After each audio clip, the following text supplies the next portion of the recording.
बात है कि वो सब 2 डोज लगते थे, इसमें है कि आपको 3 डोज मिलेगा, वो भी बहुत अच्छा नहीं है इंडिया का। इसके चक्कर में थोड़ा दिक्कत होता है सप्लाई और डिमांड दोनों साइड में, तो वो सब यहाँ लिखा। मेरा नाम पुरुषोत्तम है। मैं जो अभी 64वीं का फाइनल रिजल्ट आया उसमें रैंक 237 के साथ रेवेन्यू ऑफिसर के पद पर चयनित हुआ हूँ।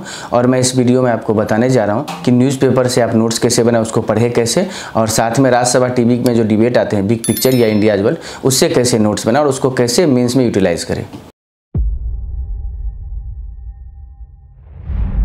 जैसे न्यूज़पेपर कैसे पढ़ना है यूपीएससी या स्टेट सर्विस के लिए मैं बता रहा हूँ।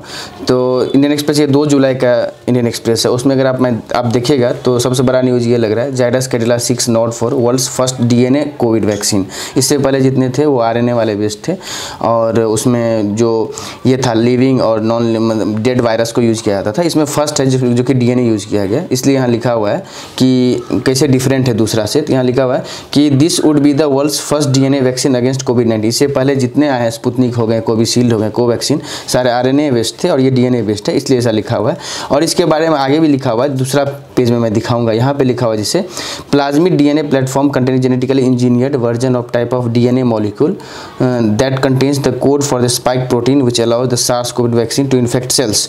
तो इम्यून रिस्पॉन्स को इनहेंस करने के लिए ये डीएनए की इस्तेमाल करता है, और सब में आरएनए का इस्तेमाल किया गया था, इसलिए डिफरेंट, इसलिए यहाँ लिखा कि फर्स्ट। और इसमें अगर दूसरा देखें न्यूज़ तो ये सी वार्निंग है। यहाँ पे जो सेंटेनरी जो 100 साल हो गए हैं कम्युनिस्ट पार्टी को बने हुए, उसका जो समारोह था उसके बारे में, तो ये सब उतना नहीं पढ़ना होता अपने लोग को, क्योंकि एग्जाम में ये सब चीज़ नहीं आते हैं। अब इस टाइप का चीज़ हो गया ईडी अटैचेज मिल प्रॉपर्टी, ये सब नहीं पढ़ना होता क्योंकि सब एग्जाम में नहीं आते हैं, कभी भी नहीं आएंगे। अब ये हो गया पेज 2। तो इसमें जो पेज 1 में है उसका ही आगे पोर्शन लिखा हुआ रहता है जो छूटा हुआ है, तो उसको आप पढ़ सकते हैं जो आपको यूजफुल लगे। और ये जनरली जो है ये सिटी का होता है, दिल्ली का है, इस टाइप का। तो इसमें जनरली न्यूज़ नहीं रहते हैं काम के जो कि यूपीएससी रिलेटेड हो। जैसे यहाँ लिखा हुआ है सिटी सीजल 43 डिग्री सेंटीग्रेड, तो ये सब काम के नहीं होते हैं, तो सीधे आप आगे बढ़ जाइए, ये सब भी उतने काम के नहीं है एग्जाम पॉइंट ऑफ व्यू से। अब यहाँ पर जैसे कुछ कभी कभार रहता है गवर्नमेंट इन पॉलिटिक्स में कुछ पॉलिसीज होते हैं जो कि ज़्यादा सही रहते हैं। जैसे पंचायती राज पे अगर मान लीजिए कोई पॉलिसी यहाँ दिया हुआ है, या हेल्थ इंफ्रास्ट्रक्चर पे कुछ पॉलिसी दिया हुआ है, तो उसको आप यहाँ पढ़ सकते हैं। जैसे यहाँ पे लिखा हुआ है recognize vaccine with WHO not for travel, तो इस टाइप चीज़ में आप देख लें, कुछ अगर नया है तो पढ़े, नहीं तो आगे आप बढ़ जाइएगा। और बाकी यहाँ पे पॉलिटिकल न्यूज़ सब है, एज अमरिंदर लेचकन डिमांड फॉर हिंदू फेस एजेस्टेड, ये सब चीज़ नहीं पढ़ना होता, जनरली एग्जाम में नहीं आते हैं ये सब चीज़। आप इस सबको पढ़ने में टाइम वेस्ट नहीं करें पॉलिटिकल न्यूज़ को। फिर यहाँ ये एक्सप्रेस नेटवर्क, ये सब में भी उतना काम का नहीं रहता चीज़ सब एग्जाम पॉइंट ऑफ व्यू से, तो आप इस सब को उतना अवॉइड करें थोड़ा सा, क्योंकि इस समय को बचा के आप बुक्स को पढ़ें, ज़्यादा बेटर है। जो काम को उसमें वही पढ़ें। और फिर यहाँ आता है एडिटोरियल पे, तो उसमें कभी कभी यहाँ रहता है बहुत अच्छा एडिटोरियल, तो आप उसमें देख ले। अगर बायसनेस नहीं है तो आप उसको पढ़ें, अगर बायसनेस है पार्टी लाइन्स पे तो आप उसको नहीं पढ़ें। जैसे यहाँ प्रताप भानु मेहता का आवर रिलीजियस सोल लिखा हुआ है, तो यहाँ पे रिलीजियस नेशनलिज्म के बारे में है, तो उसको आप थोड़ा मोड़ा देख ले। अगर पार्टी लाइन या कोई पर्टिकुलर रिलीजन के बारे में नहीं बोल रहा है तो आप नोट्स बना सकते हैं इसमें। यहाँ rule of law versus rule by law, तो ये जो अभी हम लोग का current chief justice of India है NV रमना, उनके द्वारा लिखा गया, तो इसमें बहुत सारे काम की चीज़ हो सकते हैं आपको पॉलिटिक्स से रिलेटेड, तो आप उसको बना सकते हैं कि रूल ऑफ लॉ में क्या क्या इंप्लीकेशंस हैं, क्या क्या प्रोविजंस हैं, क्या क्या कौन से कुछ केसेज यहाँ कोर्ट रहेंगे, सुप्रीम कोर्ट के जजमेंट सब। तो उसको अगर आप करिएगा तो आपको आंसर राइटिंग में बहुत मदद मिलेगा, आंसर को दूसरे से अलग बनाने में। फिर यहाँ देखिए the return of the party, तो ये सब चीज़ नहीं करना है, इस सब में उतना नहीं लिखना है, क्योंकि ये लोग पार्टी लाइन एक ले लेते हैं बीजेपी और कांग्रेस वाले, तो ये सब उतना नहीं देखना है। हाँ, पॉलिटिकल न्यूज़ आपको नहीं देखना है।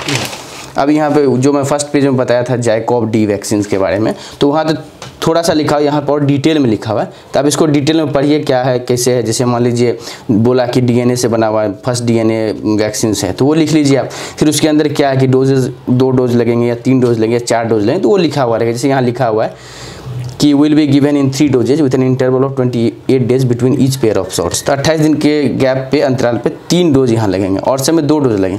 तो इस टाइप की चीज़ आप देख ले, क्योंकि पीटी में ये एक ऑप्शंस बना देंगे कि all the vaccines having interval of 84 days, तो वो स्टेटमेंट गलत हो जाए, क्योंकि many vaccines not have interval of 84 days only 28 days. तो इस टाइप का आप थोड़ा देख लीजिए, तो आपको हो सकता है प्रीलिम्स में 2 नंबर का फ़ायदा हो जाए। इसी में यहाँ लिखा हुआ है आगे कि इमरजेंसी यूज के लिए दिया गया है अभी यूरोपियन कंट्रीज़ में, और यहाँ दिया गया कि कितना प्रोडक्शन होगा, कि दिसंबर तक लोग कितना डोज बना लेंगे, तो ये सब उतना इम्पोर्टेंट नहीं। अब यहाँ तो वही है कम्युनिस्ट पार्टी ऑफ चाइना जो अभी 100वां साल मनाया उसी के बारे में दिया, तो वो सब उतना पढ़ने की ज़रूरत नहीं है। यहाँ पे अगर ये इकोनॉमी वाला पेज होता है तो ये काफ़ी इंपॉर्टेंट पेज होता है। आपको इसमें देखना होता है रेपो रेट क्या है और रिवर्स रिपोर्ट क्या है, फाइनेंशियल स्टेबिलिटी रिपोर्ट के बारे में इसमें है, तो कहाँ कैसे डिमांड बढ़ रहा है क्या है, उस सब के बारे में यहाँ दिया रहता है। तो इस सबको आप थोड़ा अच्छा से देखें कि क्या रेट है नहीं है, और रेट से ज़्यादा इंपॉर्टेंट है क्या इम्पैक्ट क्या होगा वो देखें कि अगर रेट बढ़ा रहा है तो डिमांड में क्या इम्पैक्ट होगा, सप्लाई में क्या इम्पैक्ट होगा, तो वो सब देखना ज़्यादा जरूरी रहता है PT point of view, mains point of view दोनों से। कुछ ग्राफ्स रहते हैं उसको भी आप पढ़ सकते हैं लेकिन उतना ज़्यादा नहीं। बाकी स्पोर्ट न्यूज़ तो यूपीएससी बीपीएससी के लिए कोई पढ़ने वाला काम की चीज़ नहीं, इसको आप बिल्कुल अवॉइड कर दें। जैसे मैं पहले भी बता चुका था कि न्यूज़पेपर पढ़े उससे आप नोट्स बनाएं, प्रीलिम्स मेंस दोनों में काम आएगा, और आप बहुत उससे भी अच्छा और नोट्स बना सकते हैं अगर आपको और समय मिलता है तो आप राज्यसभा टीवी के डिबेट से नोट्स बनाएं, जो कि बिग पिक्चर आता है, इंडियाज वर्ल्ड आता है, उस सब से। ये फिलहाल मैं नोट्स बनाया हूँ वो बिग पिक्चर से है, नीड फॉर एग्रीकल्चर रिफॉर्म्स। तो इस पर अगर आपको जितना एग्रीकल्चर सवाल होंगे जनरली वो इससे आपको कवर हो जाएंगे, चाहे APMC एक्ट के बारे में हो या रिफॉर्म क्या लाना उसके बारे में हो, या अभी जो फार्मर्स एजिटेशन चल रहा था उस पर अगर आपको कुछ लिखना हो तो उसके लिए बहुत बेस्ट है, आप बिग पिक्चर से नोट्स बना लें। जैसे यहाँ पे मैं लिखा हूँ नीड फॉर एग्रीकल्चर रिफॉर्म्स, और आगे लिखा हूँ कि पहले इंट्रोडक्शन दिया हूँ उसमें लिखा हुआ है मार्केट एक्सेस इनपुट साइड, इसमें ओवरऑल रिव्यू रहेगा कि हाँ आप इस पर कैसा नोट्स बनना है। उसके बाद फिर यहाँ लिखा issue faced by agriculture sectors, agriculture sector में क्या क्या इशू है, जैसे कोल्ड स्टोरेज की कमी है, क्रॉप यील्ड की कमी है, मानसून डिपेंडेंसी ज़्यादा है फार्मर पे, और जो एक्सपोर्ट का शेयर है वो भी बहुत कम है, और जो लैंड का कंसोलिडेशन है वो भी बहुत अच्छा नहीं है इंडिया का। इसके चक्कर में थोड़ा दिक्कत होता है सप्लाई और डिमांड दोनों साइड में, तो वो सब यहाँ लिखा हुआ है। और अगर आप ऐसे बना कर फिर उसको आप डिटेल में लिखिए, लो क्रॉप यील्ड्स क्यों है वो लिखा हुआ है यहाँ पे कि किस में कितना मेगा टन हुआ, कितना मिलियन टन्स हुआ 2019-20 में, प्रोडक्शन लिखा हुआ 29665 मिलियन टन्स इन 2019-20। तो इस सब को आप मेंस में कोट करिएगा तो आपको एक्स्ट्रा मार्क्स मिलेंगे। जैसे यहाँ लिखा हुआ India accounted for 24% of world pulses production in 2017, तो अप्रॉक्सीमेटली 1/4 जो प्रोडक्शन है वर्ल्ड में पल्स का वो इंडिया से होता है। लेकिन यहीं पर आगे लिखा हुआ होगा कि एक्सपोर्ट में थोड़ा कम है, तो वो सब आप देख लीजिए तो आपको एक्स्ट्रा नंबर मिलेगा। जैसे यहाँ लिखा हुआ डिपेंडेंस ऑन मानसून, तो अगर आप इरिगेशन सेक्टर को मजबूत करते हैं तो उससे आपका एग्रीकल्चर सेक्टर मजबूत होता है, वही सब यहाँ लिखा हुआ है जनरली। यहाँ लिखा है लो शेयर इन ग्लोबल मार्केट, जो मैं पहले बोल चुका हूँ, एक्सपोर्ट्स का कमी है, तो उस सब के लिए आपको पॉलिसी का जो है पॉलिसी लेवल पे चेंज करना पड़ेगा, उस सब के बारे में यहाँ दिया हुआ है, उसके डेटा है यहाँ पे। तो डेटा सब मैं इसलिए लिख लेता हूँ कि इतने डेटा आपको याद नहीं रहेंगे एग्जाम टाइम, लेकिन कुछ भी याद रहेंगे, आधा भी याद रहेगा, 1/4 भी याद रहेगा, तो आप वहाँ कोड करिएगा तो आपको अलग ढंग से चेक होना आपका कॉपी शुरू होगा और नंबर ज़्यादा मिलेंगे। इंडेप्टनेस एंड फार्मर सुसाइड्स, इतने फार्मर सुसाइड क्यों होते हैं? जो लोग कर्ज लेते हैं मनी लेंडर सबसे और फिर उसका मतलब चुकता नहीं कर पाते हैं, क्योंकि उनके पास जो प्रोडक्शन होता है वो उतना हो नहीं पाता है, कभी मानसून डिपेंडेंसी की वजह से, कभी बाज़ार में उतना भाव नहीं मिल रहा है उस चक्कर। तो इसलिए इस टाइप से आप लिखिए, जिससे एक रिपोर्ट दिया हुआ है यहाँ पे देखिए कि the average monthly income of India agriculture house hold was estimated 6426 with a wide spread disparity across states ranging from 18,015 in Punjab to 3558 in Bihar only. तो इस टाइप के डेटा आपको बहुत अच्छा हेल्प करेगा आंसर लिखने में।